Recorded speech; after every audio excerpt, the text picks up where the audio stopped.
Okay, just one quick note at the top. Today, I think, as you all saw, following the NATO heads of state and government approval of defense plans, the NATO Supreme Allied Commander Europe, General Walters, released a statement. I think you've all seen this on the activation of the NATO response force. There's a historic nature to all this. This is the first time that the alliance has employed these high readiness forces in a deterrence and defense role. So it's not an insignificant move by the alliance. This activation serves as an additional notice or warning order, as you guys are familiar with, for the allies who contribute to the NATO response force.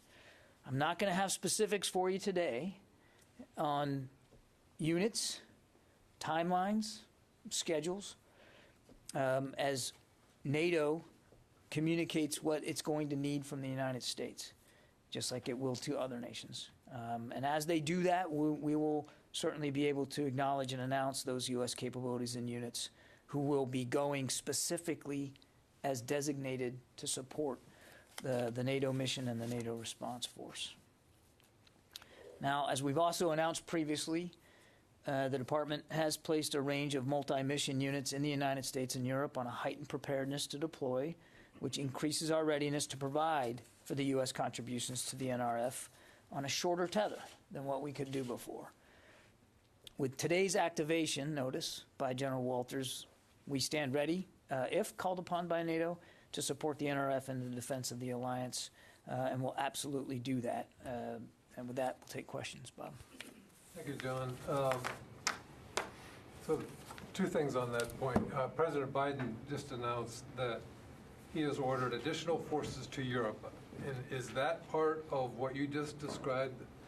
And the second question is, so NATO has activated a portion of the the response force, and you can't say how many troops the U.S. will contribute to that because they haven't asked for any troops yet? Yeah, so I think in the president's statement, I think he was referring to his announcement yesterday. This was a readout of his call with President Zelensky, and he was reiterating that in that conversation, he was pointing back to the announcement that he made yesterday. So I have no new announcements of force deployments to speak to today. Think about this activation a bit like you would an RFF, a request for forces, right? So it's now been activated, and so we'll be in direct consultations with NATO and General Walters in his sack your hat to work through what the requirements are going to be for the NATO response force and the very ready joint task force. And as I've said many times before, the Secretary is very, very committed to making sure that whatever those requirements are, that the United States is ready to lean forward as much as possible. Yesterday's announcement, the 7,000 that we talked about, as I also said yesterday, portions of them we can expect will be earmarked for the NATO response force. Again, after we've consulted with General Walters and NATO and we understand what they need, but one of the reasons why President Biden pushed them forward was so that they could be ready for just such a need. And we wanted to get the clock going to get them pre-positioned, if you will. So there's still some homework to be done, still some math that needs to be worked out. But again, the Secretary wanted to make sure, and the President obviously wants to make sure, that we're leaning as far forward as we can. But it likely would be an armored brigade, among other things. Yeah, I mean, it could be. Again, we're gonna work closely with NATO and make sure that we fully understand what the requirements are from the United States perspective, and then we'll move forward. But a good chunk of the 7,000 we talked about yesterday, we believe will be earmarked for NATO contributions. Again, if it's deemed that they are needed, they're wanted, and they're ready. And if they aren't, well then they can be used unilaterally to support and reassure our allies. For the President and for the Secretary, this was very much about trying to lean forward. So I don't have any specifics to say today, specific units or timelines or schedules, but I want to point back to what we said all along, that the United States, we take this commitment very, very seriously, and we're going to lean in as much as we can. Okay? Idris?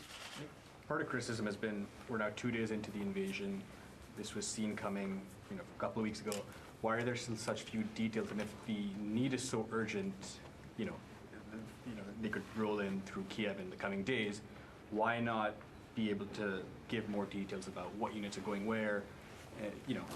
Why aren't there, I guess, as many details? I'm not sure what Russian operations in Kyiv has to do with the timing of how soon we can identify units. Idris, if I may, very politely, just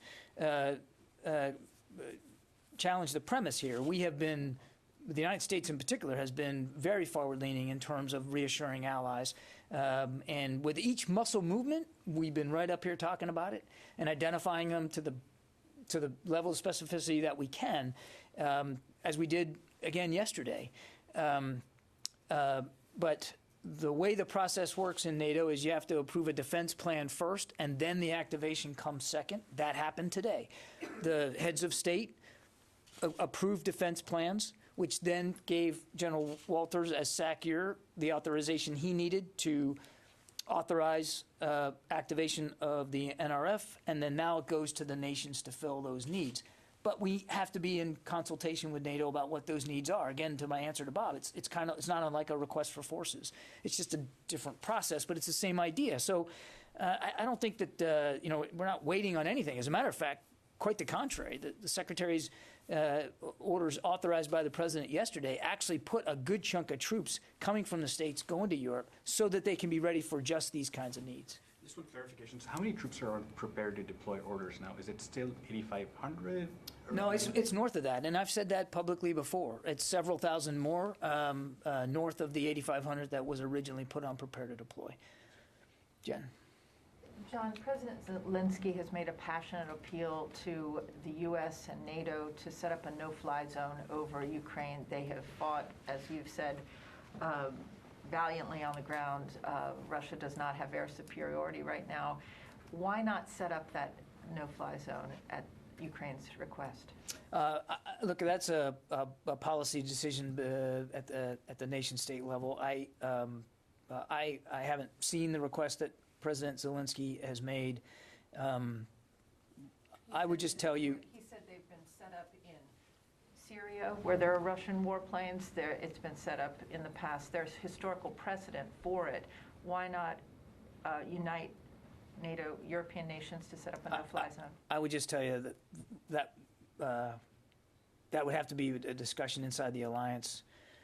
The President has been very clear that U.S. troops will not be fighting in Ukraine, and that our focus is on helping them defend themselves, and we've done that, and we're going to continue to look for ways to do that and to shore up our NATO allies and our defenses on NATO territory. How would you characterize the fighting in the last 36 hours in terms of the Ukrainian fighting and what Russia's experienced? Well, I'm a little loath to get into a blow-by-blow here from the Pentagon podium on operations that we're not involved in. I would just tell you, broadly speaking, that we see clear indications that the Ukrainian armed forces are fighting back and bravely defending their country.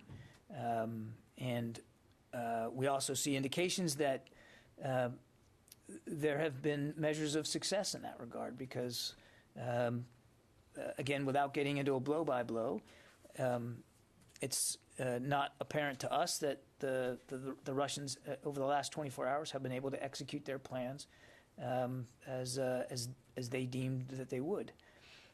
But it's a dynamic, fluid situation. It wouldn't be responsible for us to talk about it in a predictive way right now. And we'll watch it as closely as we can. But they are fighting back. They are fighting for their country, and they're doing so bravely. But you're saying Russians are facing setbacks on the battlefield from what you can see? Our understanding is that they have experienced some setbacks, yes. Let's go, Megan. On the forces who have been put on alert and then activated, earlier this month it was 8,500. The Pentagon has said since then that there were more people put on prepare to deploy orders. You also, the Pentagon has also said that the 7,000 troops activated yesterday, some of them had been on that part of that original 8,500, some of them weren't. So my question is, how many troops total since the beginning of this month have been put on prepare to deploy orders, and how many are still on prepare to deploy orders after this activation yesterday? Megan, I don't have an exact figure for you. As I said, it's been several thousand more in addition to the 8,500.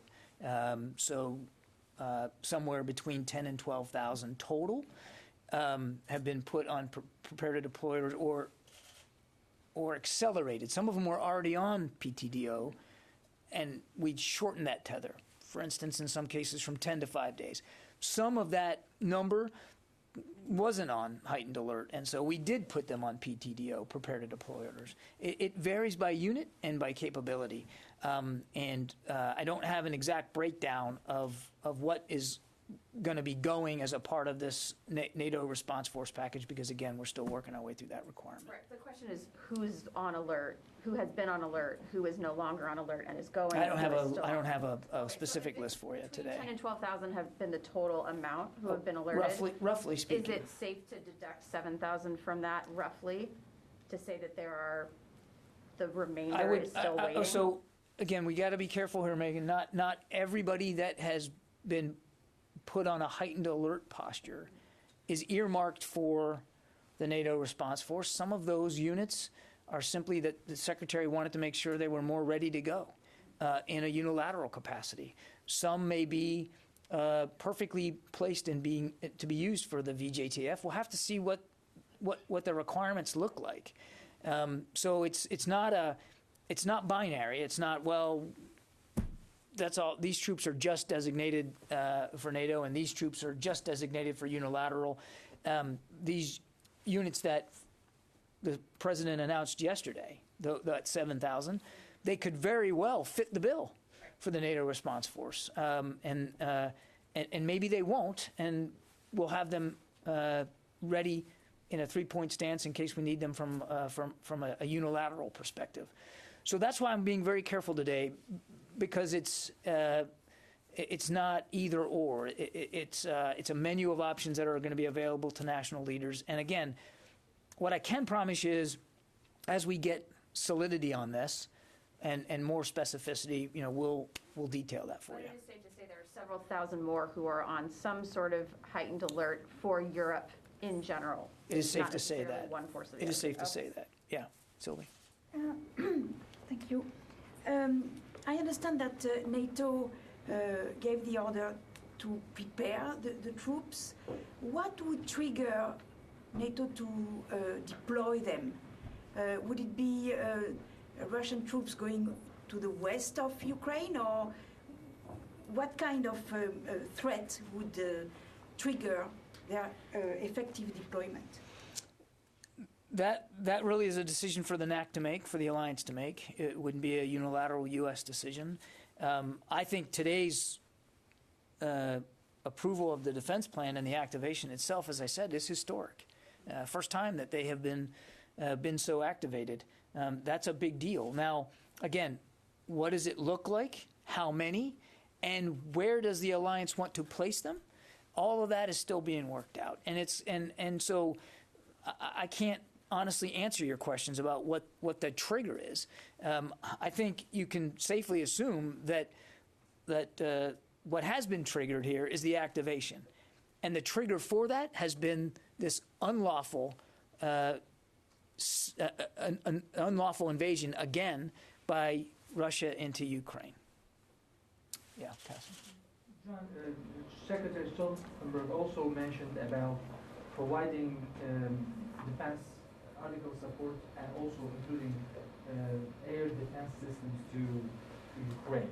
Is there going to be any input from the United States, any type of air defense systems like Patriots or advanced air defense systems? What I would tell you is we're continuing to look for ways to support Ukraine to defend themselves. We have continued to do that, and we're going to look to do that going forward. And we're very actively engaged in those efforts to help them better defend themselves through both lethal and non-lethal assistance. From the very get-go, I have not been detailing for any of you each and every package, each and every shipment. Because I think you can understand, and it's particularly relevant now, that Ukraine is involved in a no-kidding invasion of their country, that we wouldn't want to put it out there in the public space, everything they're getting from the United States. So we're going to continue to be judicious about how much detail we put out there. But we know they have self-defense needs. We're going to do the best we can to fill them. And what's more is other nations are too. It's not just the United States. David. Without detailing, can you say, are you continuing to ship defense equipment to Ukraine? We have, let me put it this way, David. We're not talking about the effort to help them defend themselves. We are not talking about the effort to provide security assistance in a lethal and a non-lethal way in the past tense. I'd leave it at that. Janie. We're continuing to provide ways for them to defend themselves. That's as far as I'm going to go. You're continuing to We're provide. continuing to provide. We're continuing. You're not just looking at ways to support. You are continuing to provide. It's not. Yeah. Okay. I wasn't trying to be funny. It's not past tense. It's not over. It's not done. We're continuing to look for ways to help them defend themselves. Janie. Thank you, John. I have two questions on Russia and South Korea. First question, Russia, as you know, Russia has warned that it will retaliate immediately if there is a foreign state intervenes in Russia's moves. What is your comment? I follow up the second question. What is my comment about? I'm sorry. Can you say it again? Warned that it will retaliate immediately if there's a foreign state intervenes in Russia's moves. Look, we're going to do everything that we need to do to defend our country. And as the president has said, we're going to do what we need to do to defend every inch of NATO territory. And we take those obligations seriously, both to the American people and to our allies. I just leave it at that. At the same time, second question, at the same time, Russia said if South Korea joined the sanctions along with the United States, it will not have the Korean Peninsula issues. How can you comment on this? Russia cannot have Korean Peninsula issues if South Korea joined sanctions along with the United States. That means South Korea, you know that South Korea joined the sanctions with the United States. We welcome that. Russia warning that if South Korea doing this, they will not have. We welcome the comments made by our South Korean allies. We welcome their willingness to impose sanctions on Russia, as so many other countries are doing.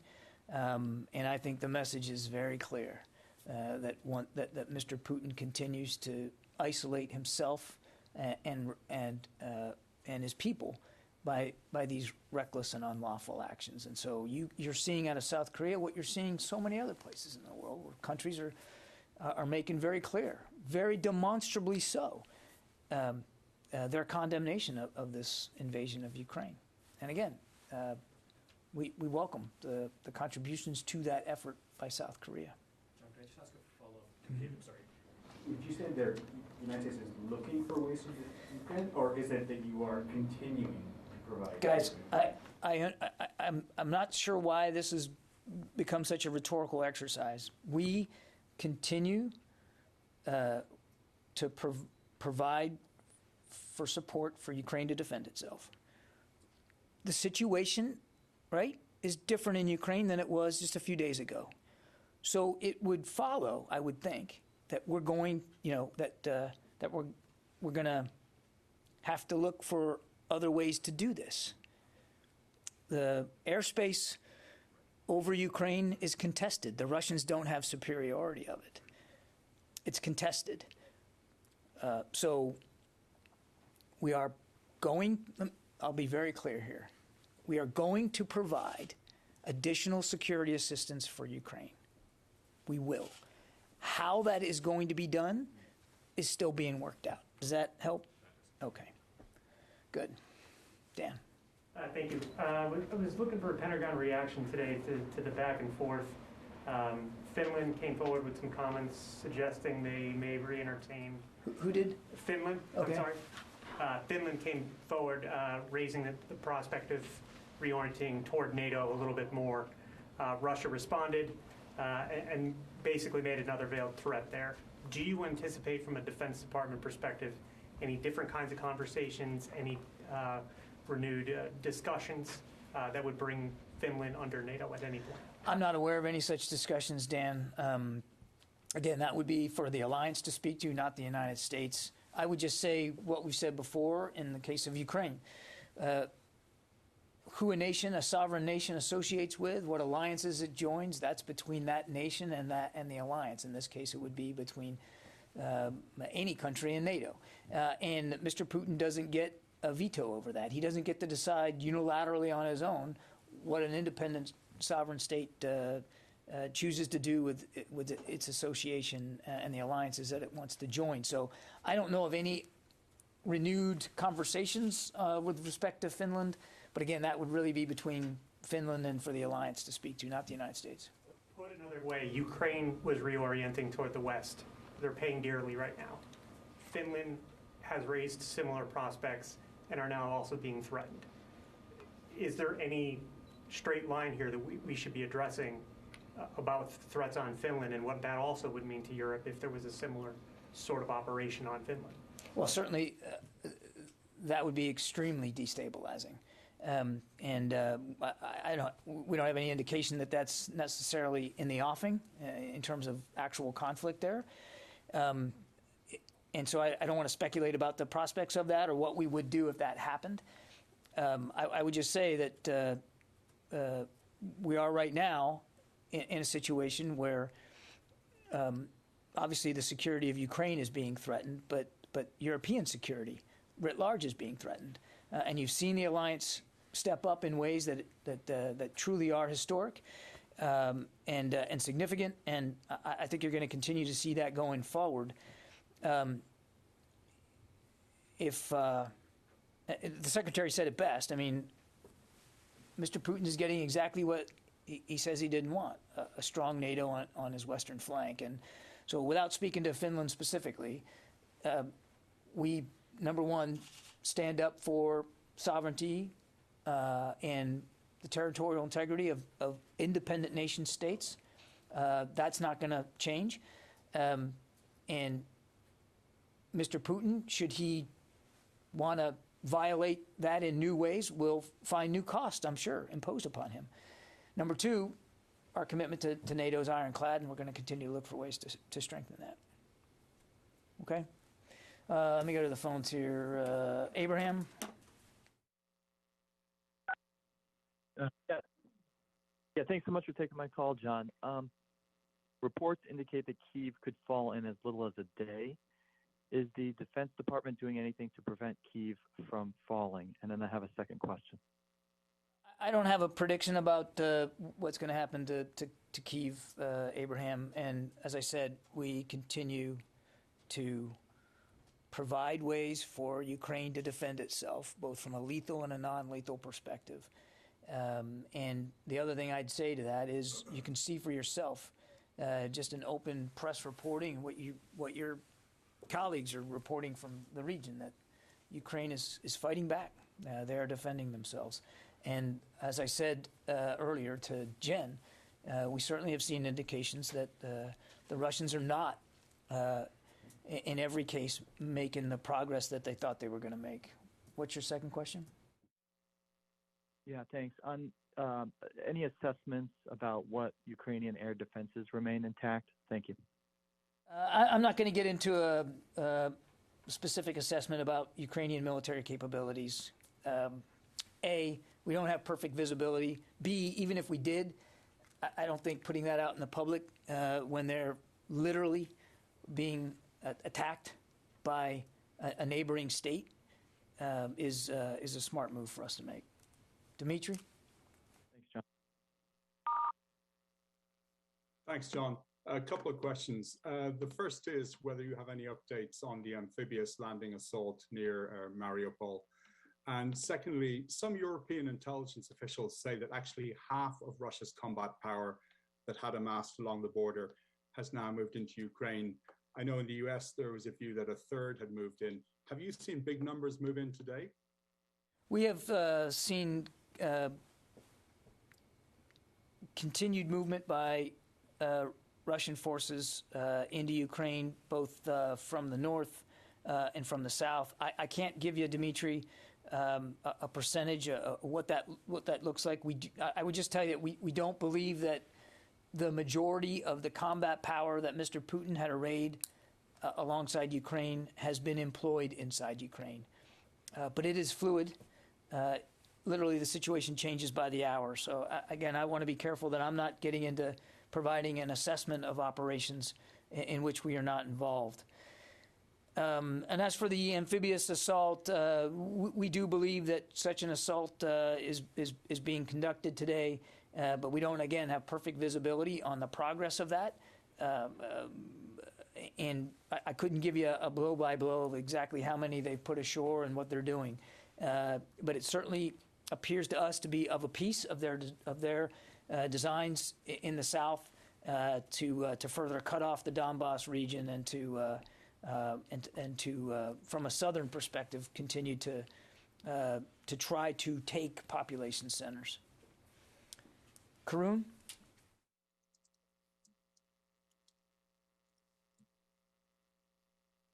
Hi, John. Sorry, can you hear me? Can you hear me, John? I got you. Hi. Okay, sorry, I was going to take myself off mute. Two questions.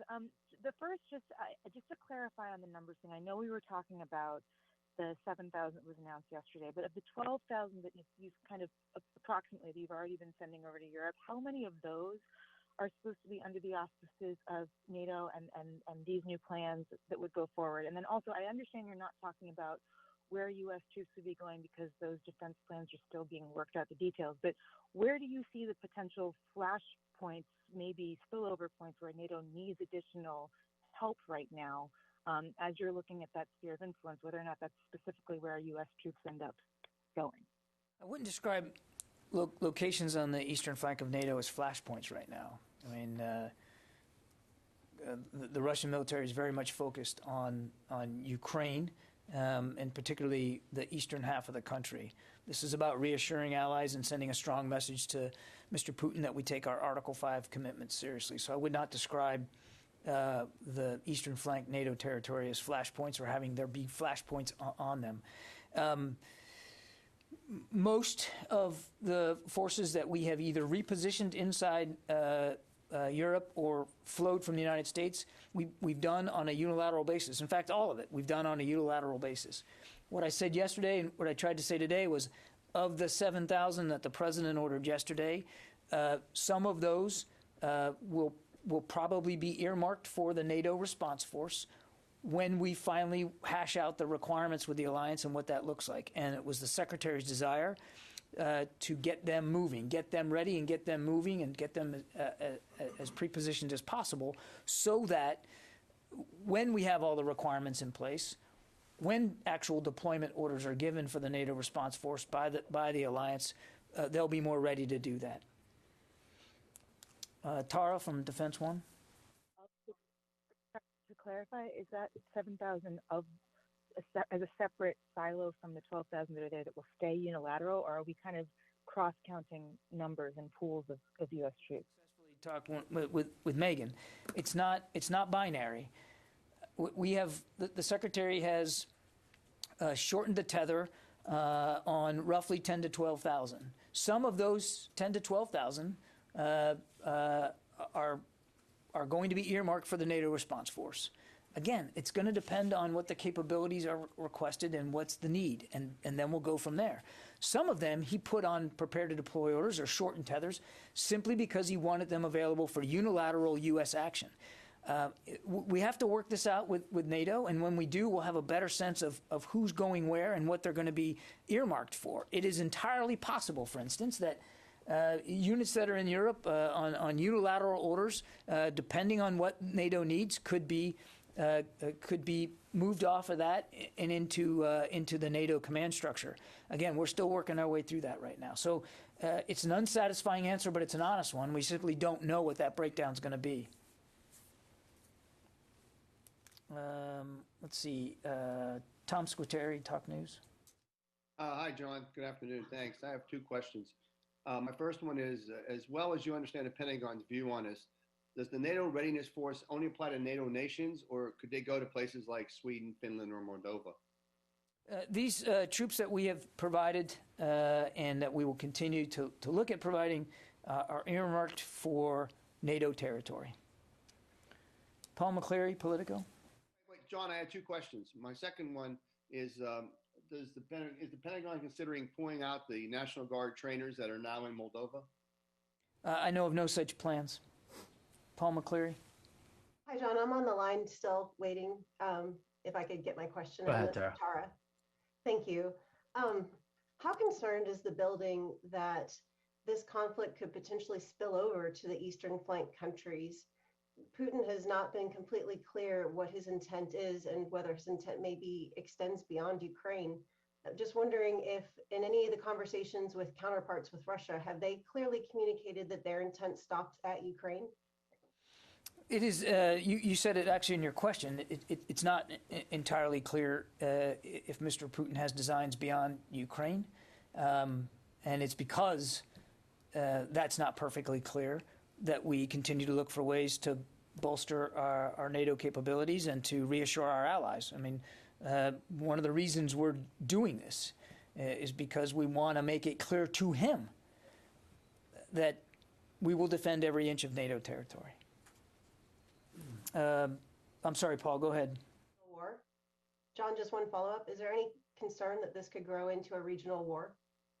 I think there's no reason for it to be a war now, Tara, and it shouldn't have been. Mr. Putin had diplomatic options on the table that he decided to ignore and to invade Ukraine regardless. So there should be no reason why there's a war now. There is obviously one.